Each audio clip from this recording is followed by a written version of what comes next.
Hey, do you guys enjoy fishing? Me too. Man, there's nothing like getting out on the boat and casting out and going fishing. Matter of fact, as it's snowing outside, I'm really wishing I was fishing right now.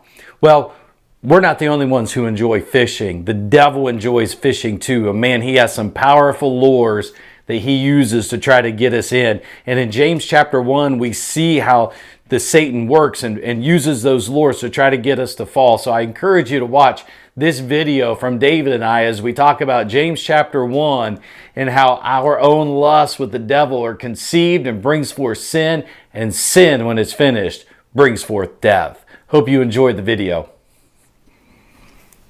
Good morning, everyone, and welcome again to Walking in Faith, a podcast video series brought to you from myself and David. And we're just excited to be with you again this morning, diving into the book of James. And I just want to say as we get started, first of all, if this has been an encouragement to you or has been a blessing, you can help us out. And I know maybe some of you have clicked the links to get here, but if you could, if you're doing the video series, if you could just go to the Facebook, and if you got that link and like it and share it, that'd be awesome. Or maybe right there in YouTube, if you like it for us. You know, our purpose is to minister, obviously, to our church family and let this be a blessing to them, but also to others as well. And by you sharing that or liking that, that just helps it get out there and allows that to, the Word of God, just to go out as far as we can. And I think that's our desire. So, morning, David. Good morning. How was youth group last night? It was good. Had a good crowd, battling a lot of sickness. Various families. Yeah, we know that. Kind of hard. Your family included, hit hard by that. Right. But I had a good night with the youth. Good. So tell me about like the games. I saw like kids leaning their heads back on videos. And... Yeah. So I try and get everyone involved pretty quickly if we can. So I had to do the game where you put the Oreo on your forehead to try and get it into your mouth without using your hands.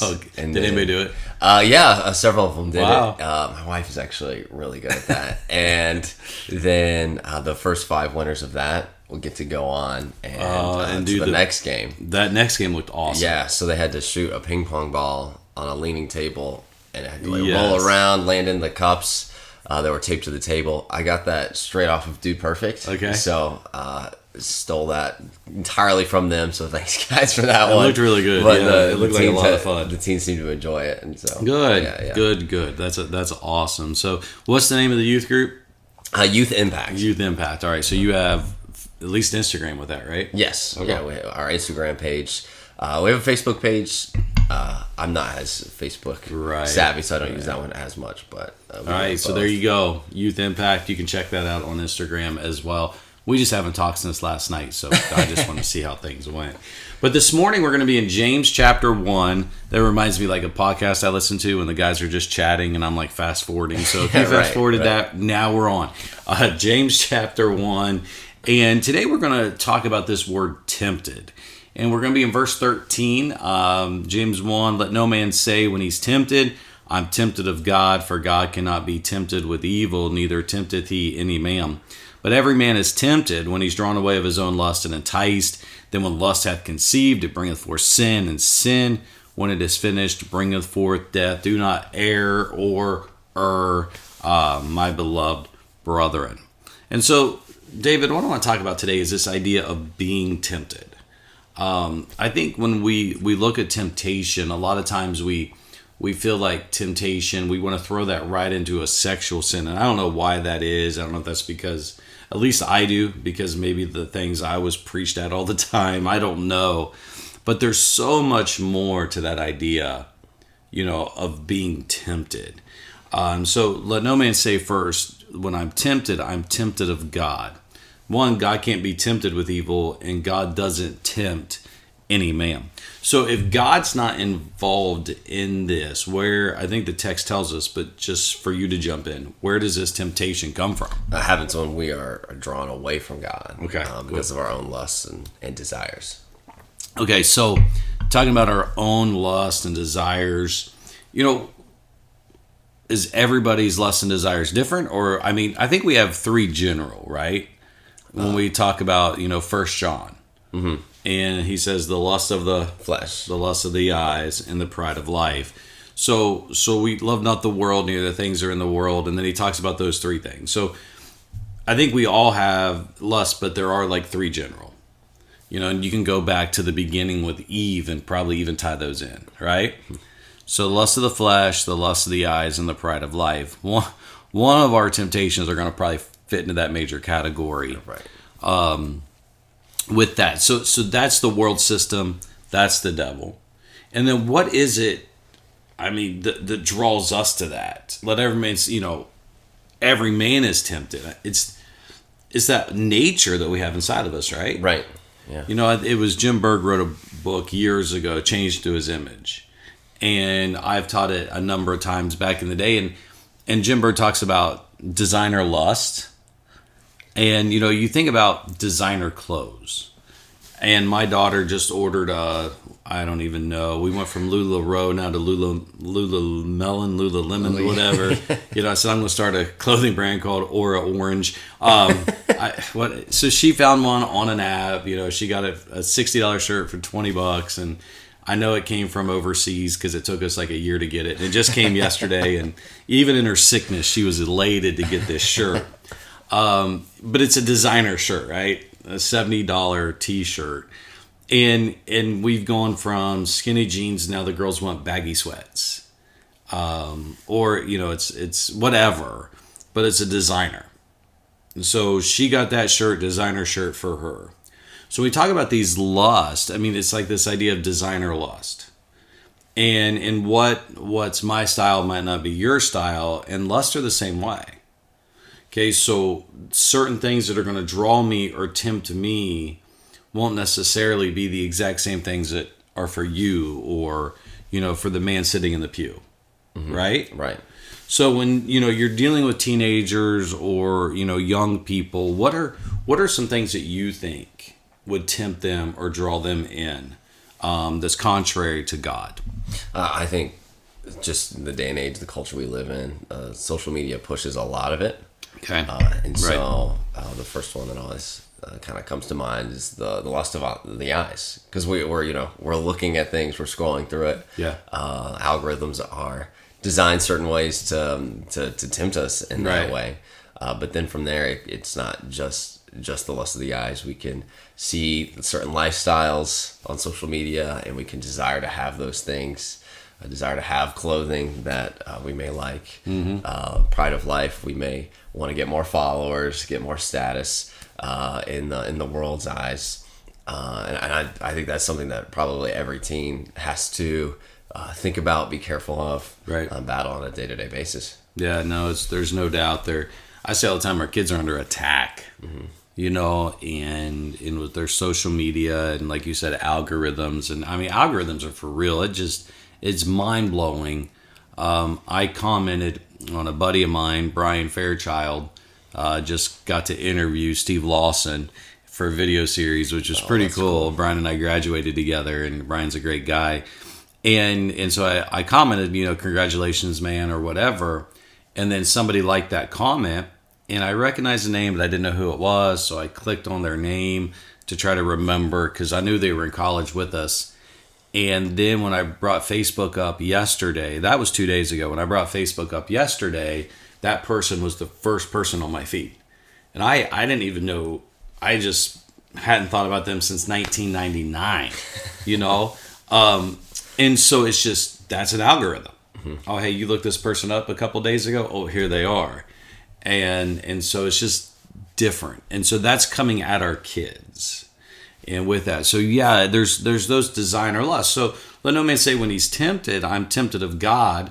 Okay, but those designer lusts within us, and some of this has been even our upbringing, and things that we have all come into play in those desires. But also we can't throw away the fact that Satan knows who we are. Mm-hmm. And so Satan has a plan and a purpose. So we're drawn away of our own lust, okay? And then this enticement comes in. And Satan knows exactly, let's just use my children for example. Satan knows exactly what he needs to do to lure them in. Our young married couples in our church, Satan knows how to lure them in. And if his demons are out there watching and studying us, this is like a strategized attack. Right. coming at us. And then there's this enticement that comes. And enticement doesn't necessarily have to be sin, but it's there. Yes. If you like to fish, it's kind of the idea of throwing the lure, out into the water, and then you're going to entice, that bass with that little frog or minnow, whatever it is, and you're going to skip that on the water and entice that fish to come up and grab that lure. And so there's that enticement that comes, and then it's that moment when that fish hits the lure, or when that lust is conceived. And then, it's starting to give birth. So then we've done it, and maybe we confess it, but then it's coming back and it's coming back and it's coming back, and we're not getting control of it. Then we're in trouble. And so, we have these designer lusts that are in us. We must know what those are. Okay. And then we've got to watch this whole system, making sure that it doesn't bring forth and doesn't birth within us.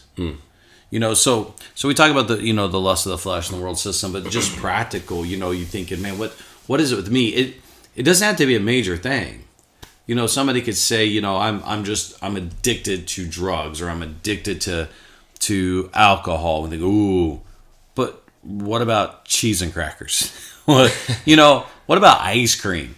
And whatever this is, man, I can overeat and indulge, okay, and be a glutton with, whatever ice cream I like, or things that are hurting my body, that is the temple of God that's luring me in. And so, you don't understand, Pastor, what I'm dealing with, because you don't understand what it's like to be addicted to drugs. Well, maybe not, but I know what it's like to be addicted to Fudge Stripe cookies that I eat till I'm sick, or that, have taken control of me. And so it's all these things that are there. So and it can be a sexual thing. It could be, even something as crazy as gluttony, whatever it is that we're dealing with kids. It's the lure of seeing how many people liked this, and how many people commented, or any of those things that are drawing us in. And the point of this is that sin is coming forth, it's breeding, and like you said earlier, David, what's that sin doing? It's driving us from God. And so look, think about your designer lust, and what are these things that Satan knows he can get you with, and then ask God to give you the strength to overcome it, and don't allow this to conceive in your life. Don't give it that chance. The temptation is going to be there, but God has promised to make a way for us to escape. And so we've got to overcome that, step out of that realm, and then go on for Christ. So, why is God allowing me to be tempted in this way? He's not. Okay, this is what's going on inside of you. Satan wants to deceive you into that and to lure you in as well. But don't take the bait. Don't allow these things to draw you in. Don't allow yourself to get where you need to be.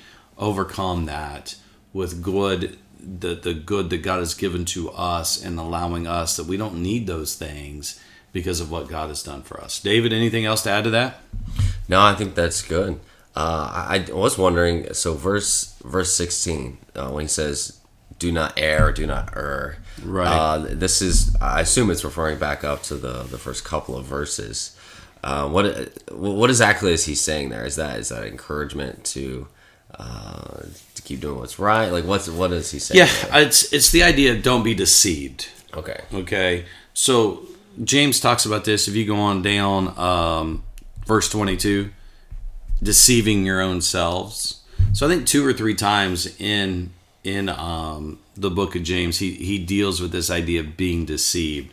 And so don't be deceived, my beloved brethren. Don't allow Satan to come in. Don't think these are good things. So it's tying all this in, saying, man, don't be deceived by this drawing in that can be there, and the lust that's there. So don't be deceived, brother.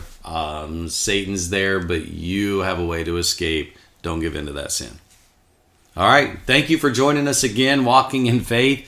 Hope this little devotional is a blessing to you. As if you got any questions or comments on it, let us know, because again, we're just getting this started, and we just want to do it in a way that'll be a blessing, encouragement to you all. Have a great day.